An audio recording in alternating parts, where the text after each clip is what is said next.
back. This is Boomer Life on CL 650. I would dance and be merry, life would be a ding-a-dairy if I only had a brain.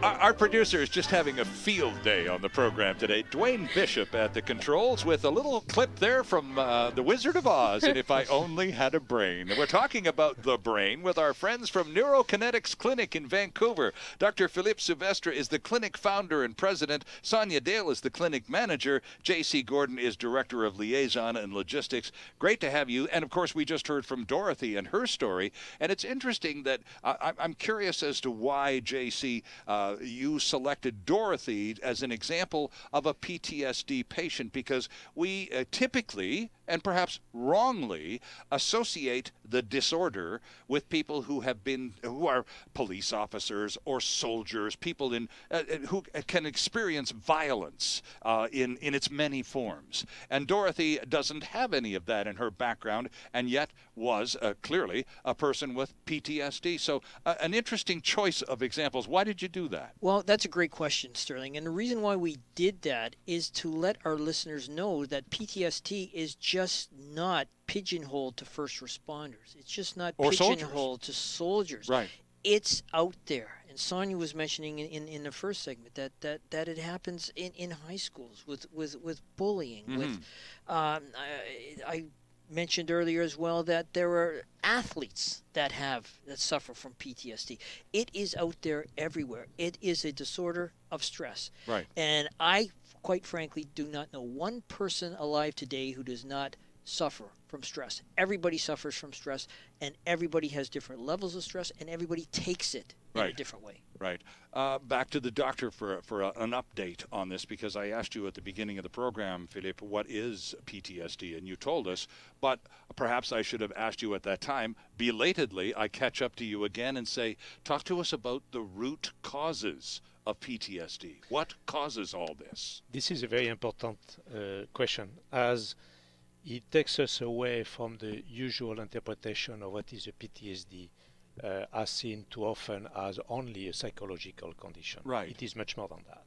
PTSD condition will combine physical symptoms, emotional symptoms, cognitive symptoms in terms of hypersensitivity, irritability, which has nothing to do with emotion, but rather being overwhelmed. Right, sure. And deteriorate from there. And leading to an executive incapacitation. Okay. We know too well that a PTSD patient too long in that state will lose his or her capability to work reliably. And it becomes, as I understand the way the syndrome works, or the disorder works, putting the D in the proper spot there, Sonia, it can spiral downwards. It can, and isolation can be a byproduct of PTSD. One feels the need, as Philippe has just said, to isolate oneself from the world. You just turn your senses off. You don't want to know about what's going on out there. And that is a paradigm shift in understanding the reality of what is a PTSD. Right. PTSD is due essentially to a physiological disorganization with respect to brain functionality. Right. It is not a psychological causation. Right, and to our example, and that wonderful conversation we just had with Dorothy a few minutes ago, when someone calls the clinic, Sonia, generally you're there to take the call, yes. And someone, how do you know when someone calls Neurokinetics and they express, do they just say, I think I've got PTSD, or what do they say? No, they usually don't. It's listing out their symptoms, really. Main one being is fear. Okay. They're afraid to, pretty much walk into a clinic and be judged upon and say, this is this is your symptoms, this is your condition. And I think the fact that they have to face reality and say that this is what I'm diagnosed with is a main issue for some, and the judgment from society. PTSD really is major. It's looked down upon, I would say. Yeah, well, it's that there's that stigma attached to it, especially in the professional circles. It's also, I would say, not putting any cultures or communities down. I've worked with many, communities and cultures, volunteer time as well, that they in certain communities don't have a understanding for PTSD. Right. It's diagnosed as soon as someone they understand is a PTSD patient, they must go see a psychiatrist or they must go see a psychologist.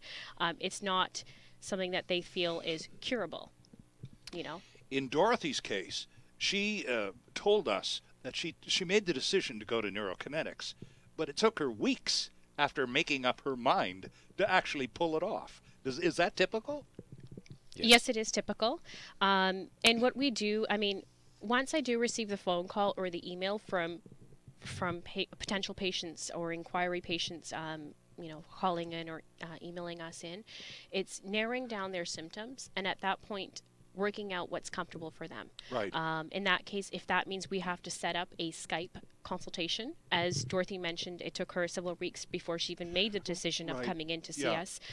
We are happy to do Skype. Whether you're in town or you're out of town, we are happy to arrange to do a Skype consultation with you, whatever is at the patient's comfort level. So if you're comfortable not leaving your house, but you also are reaching out and you want the help, we will be there too. Right. To speak to you. Do people just call you sometimes? Again, there's a lot of frustration by this because, JC, you've described neurokinetics as a destination of last resort for a lot of people who've been around the block too many times and received precious little satisfaction until they get to neurokinetics. And, oh, my gosh, people here listen to you. People here express hope and a desire to help and are willing to cooperate in that way. But when someone like Dorothy, yes. And others who are reluctant to engage.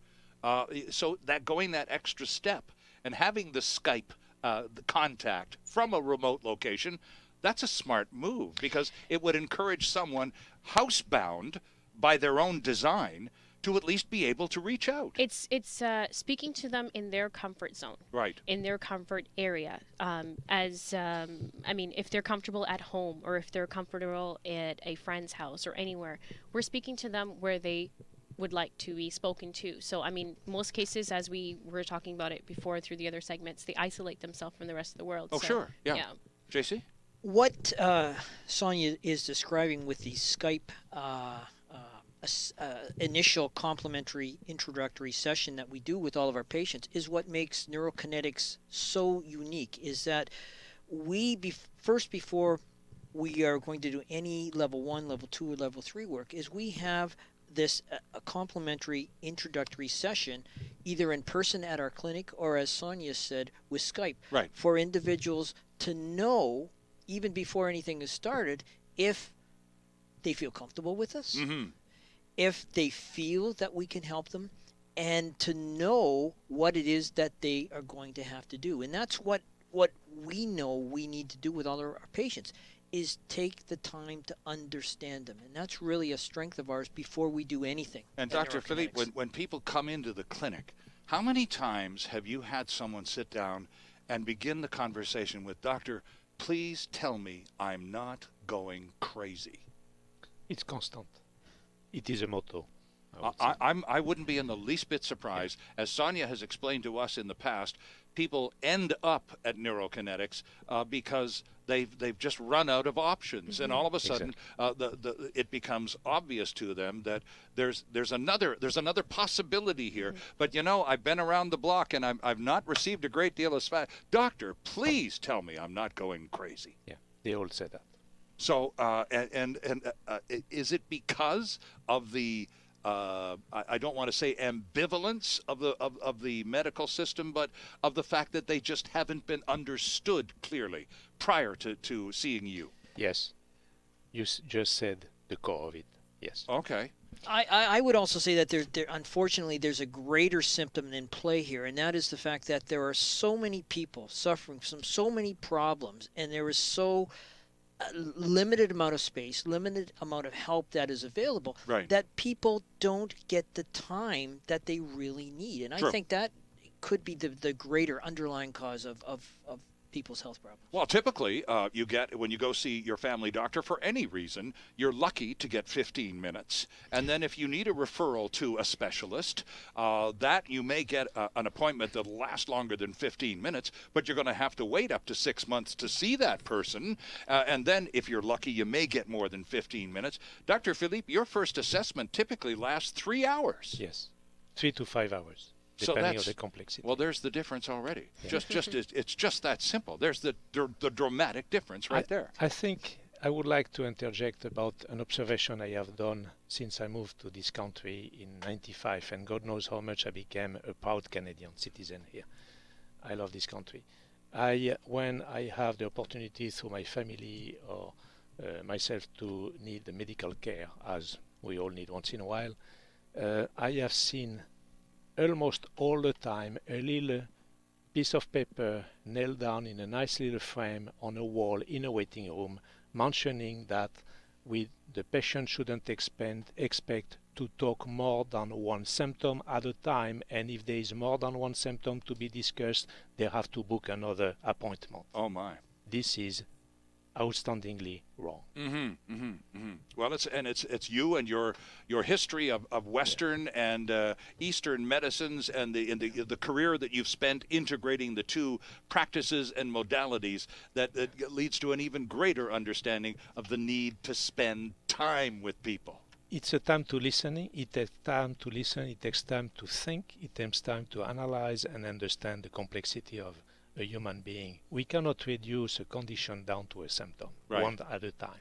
When we come back, we need to take a quick break here, but when we come back, we'll talk about the process at Neurokinetics. The 3.5 hour interview? No. Well, not 1, but 3 minimum. And then, and only then, the therapy begins. Details after this time out.